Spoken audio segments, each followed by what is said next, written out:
Waterwise Botanicals, and you'll be able to find in the link where we originally planted some of these pots with different groupings of plants, because a lot of times people these days don't have big yards to landscape.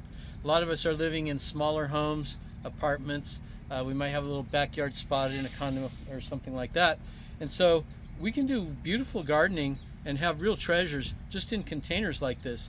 But there's some mystery involved in that. So I'd like you to try to go to the link that's on this video to the original video that we took when we were planting these, because in that one we discuss a lot about the soils that we use and showed you the original planting process and things like that. Well, guess what? Everything grew, and there is some maintenance that's required, or else it's just going to become a big bushy mess, or maybe not look all that pleasing all that much time.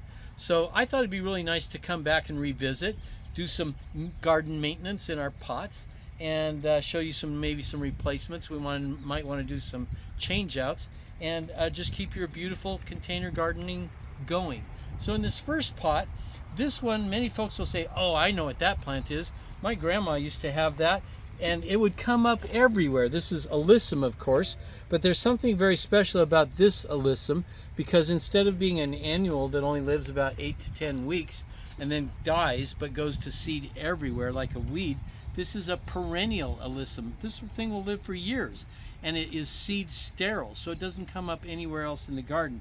This particular one is our white one, but we also have a purple variety, but look how much that's grown. That's not actually that pleasing, you know, to look at right now. It's overgrown quite a bit.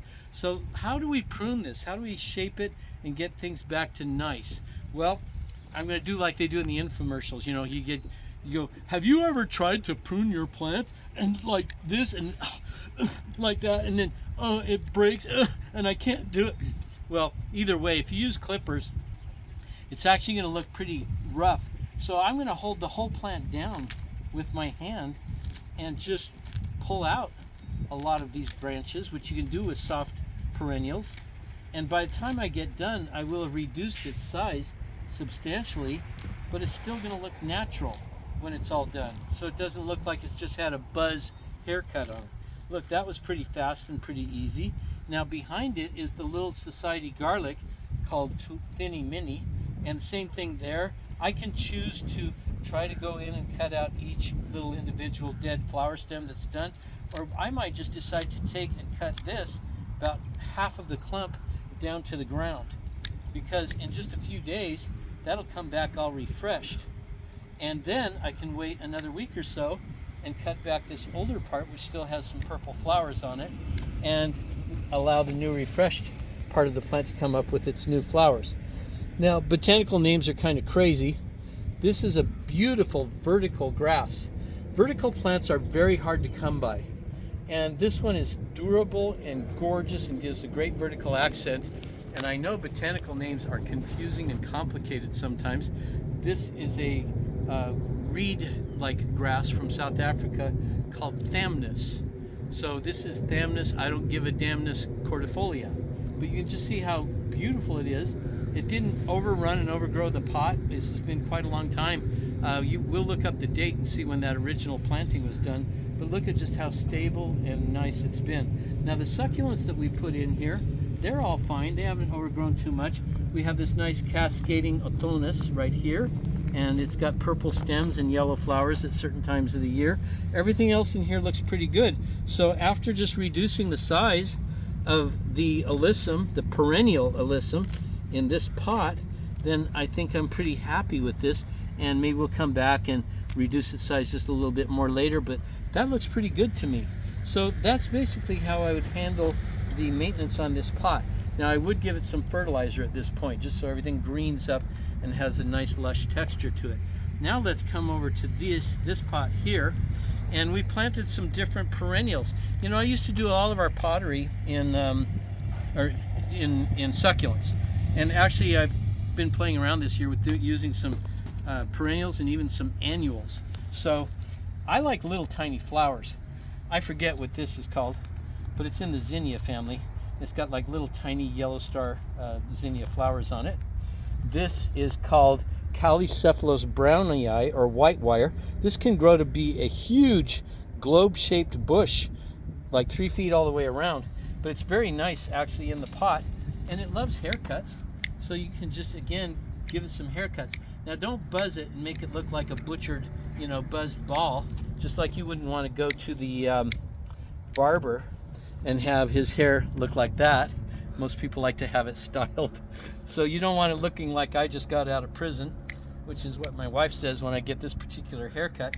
And so you can just see that I'm reaching in irregularly, you know, just diving in here and there and reducing the size. And I especially pay attention to where it's starting to overrun another plant variety. There's no point in that. You don't want one plant to cover up another really nice plant that you have in there. So again, I'm trying not to prune a wall. You don't want a vertical wall there. So again, I'm reaching in and just kind of irregular pruning, pulling some in, pulling out. Now you can't do this with the hand job like I did on the other pot, because this is a very tough plant. You're going to need some clippers. Otherwise, I'd probably just use my hands to reach in and pull some of it out. So we're clearing that off a little bit, okay? This is a really cute little mini carnation, and I'm just going to snip off and deadhead the old flower stems, and that goes pretty quickly. And then we have this to address. Now this is a whole new group of plants that used to be called the freeway daisies, but there's been a lot of hybridization done, and there's really spectacular flowers and flower colors and that kind of thing. And I became finally enamored with them after years of hating them. But I realized that once we get into summertime, it's more green than it is flowers, and it's also very large and can overrun your pottery. So today we're going to make some changes on this. So you can you know, reduce the size like this, but in this case I prefer to reduce the size like this, because really we're just going to take it out and put in something different and fresh. So here we go, because it's just, by the scale of things, it's just too big and bulky for me, and for this pot I'm not really liking its present size. Now if I were to trim it back, you say, well, why don't you just trim it back instead of getting rid of it? But if I trim it back, I'm going to just keep getting nothing but constant green leaves, hardly any flowers, and then by the time it has a few flowers, which it doesn't bloom as much in the summer, then I'm going to be right back to way too big of a plant. So we're going to actually take those out and change that. Okay, so you can kind of see the process here. But this pruning is, if I were going to reduce the size of this, which I just did a little bit recently, again, I just hold down the plant and pull out some branches. They're very soft, easy to do. There's a little bit of a dead branch. And now I reduced the size in a very nice configuration where it still looks natural when I'm done. Now, in just a few minutes, we're going to show you some new plants that we're going to put in for replacement. Let's come to this last pot though, because we didn't do this one the day of that original video, because I keep thinking of what am I going to do in the next pot, and we're going to do a couple of new ones as well. This particular one, I thought, you know what, let's feature some of our landscape roses. Interesting little roses that don't take a lot of maintenance. They're just like a plant or a bush that flowers year round. And so we selected our rose variety called Sugar Pops. Sugar Pops is our own hybrid. One of the parents was Gourmet Popcorn, and this just has these nice little tiny white flowers throughout the year. So I'm just going to deadhead this a little bit, cut off some of the stems that are finished flowering. And so I reach in, grab some of those, and I see one more stem over here on this side that needs a little attention. Dress it up, clean it up. And the nice thing about little roses in your pottery is they bloom just like almost all year round. Very easy to care for, very tough.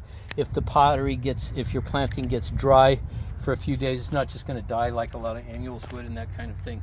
And then lastly, this is new for me. Generally, I'm not an annuals plant person, but I've really come to where I like the family of these little guys. Now these are in the petunia family. If you look at the leaves and the flowers, you can see that they're very small flowers of the petunias that we were accustomed to in old times. And I can still never remember the name of them, but they're called calibrachoas, or crazy tunias, and you get them in all different colors, stripes, and things like that.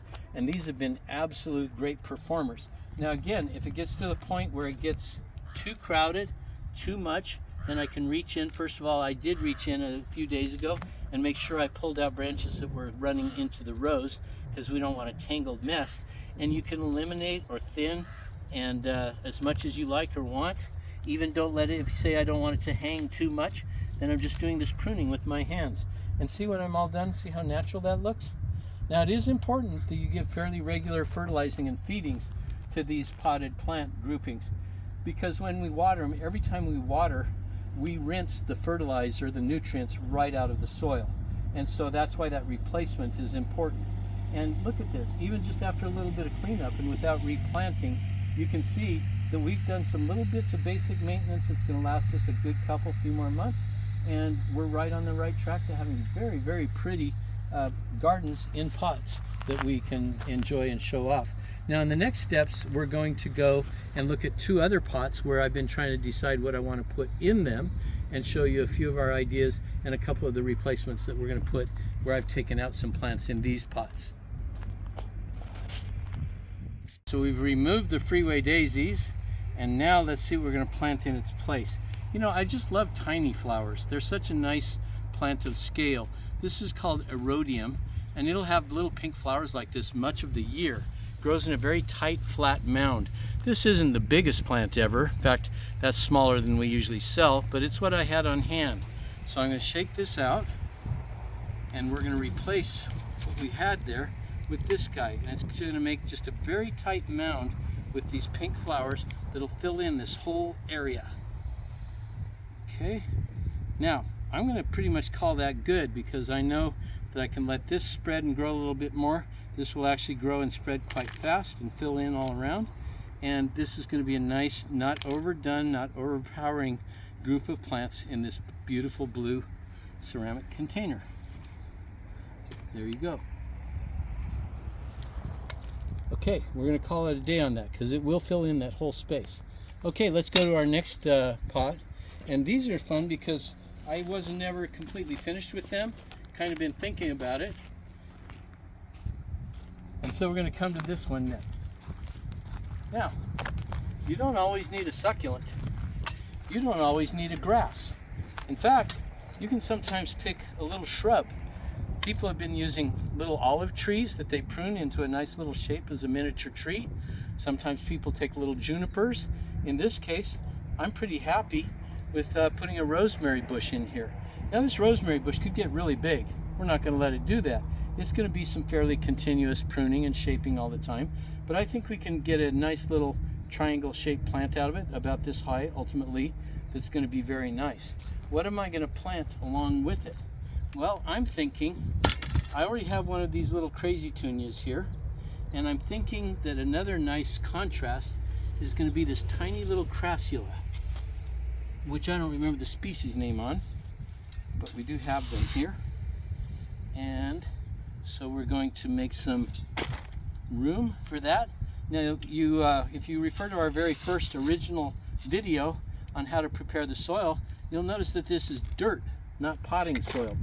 Reason for that again is because if you use potting soil, which is mostly organic material, it's going to sink down, and then all your plants are going to be 8 inches below the lip of the pot. So we actually like to use more what you would just call dirt, maybe sand, decomposed granite, something like that. But look at this beautiful color contrast now with the white of that. You know what, I'm going to snuggle it over closer to our crazy tunia because I want room for one other high-powered contrast color. So we're going to bring that over here. And here we go. And this little guy, this little crassula, is a very permanent plant. It loves hot sun. It can take dryness like crazy. It's just durable, durable, durable. And yet if you water it, it's not going to freak out and give you problems either. Because these particular selections of plant materials, we're watering them pretty frequently to take care of the needs of the annuals. Okay. Now, the next item that I think I would like to see in here is going to be a really bright, well, let's go with subtle first. Going to scoop back up some soil, refill the rest of the hole.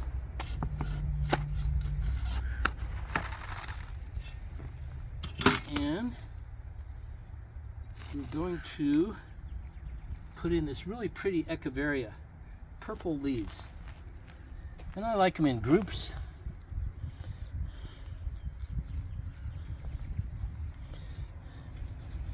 That's a very permanent, long-term, beautiful Echeveria plant.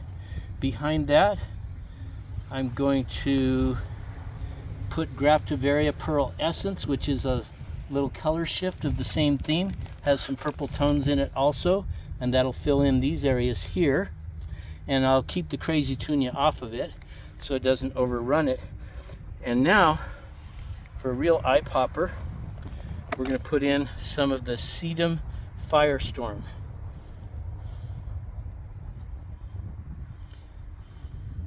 Now this is a crazy color combination. This is going to be very durable and very low maintenance, except for maybe the Crazy Tunia, for a long time. Now, to keep the colors vibrant in potted plantings, you have to fertilize fairly regularly and fairly frequently. A lot of times it can be a low strength fertilizer or houseplant fertilizer that you do once a month according to the directions, and that way the colors will retain their vibrancy. But this is going to now fill in with these different colors. The little crassula will cascade over a little bit. These will mound up, and you're going to have a nice combination, and smells good too with the rosemary. That's going to be a beautiful pot, and we'll bring you back to that and show you in a little while. Okay, let's take our next plant. And I'm not sure we're going to finish this whole one today because I still haven't necessarily decided all the companion plants I want for it. But this is Aloe Swordfish. This is a beautiful aloe. Red margins, red toothy margins, and blue turquoise purpley leaves. Okay, so we're going to put that guy in there. You don't always need to put everything in the dead center. And in fact, I think I'm not going to in this case. I'm going to offset it just a little bit. I think that's much nicer, more artistic. And then in front of that, I do know that one of the plants that I want in here is going to be Sedum confusum. I know that that's already made you confused when I talk about it. And the reason that I like it so much, again, is it's a succulent. And so it's going to be really easy maintenance, very durable, very permanent. And it's got bright chartreuse green colored leaves. Now this sedum, you could grow up in the mountains, in the Sierras. It's cold hardy. And that's a real nice thing because most succulents are not cold hardy. And this is, you could grow this in the shade in Utah, for example, South Utah, shade spots. It loves shade as well as sun. And again, it'll take the cold. And that's a good thing. So we're going to actually keep its branches from ever tangling into our beautiful swordfish aloe. And that's one thing that will require a little bit of maintenance because it's not going to be all that pretty if it's tangled in those leaves. But ultimately, as it continues to fill in, we're going to watch it make a nice mound and then cascade over the edge just a little bit.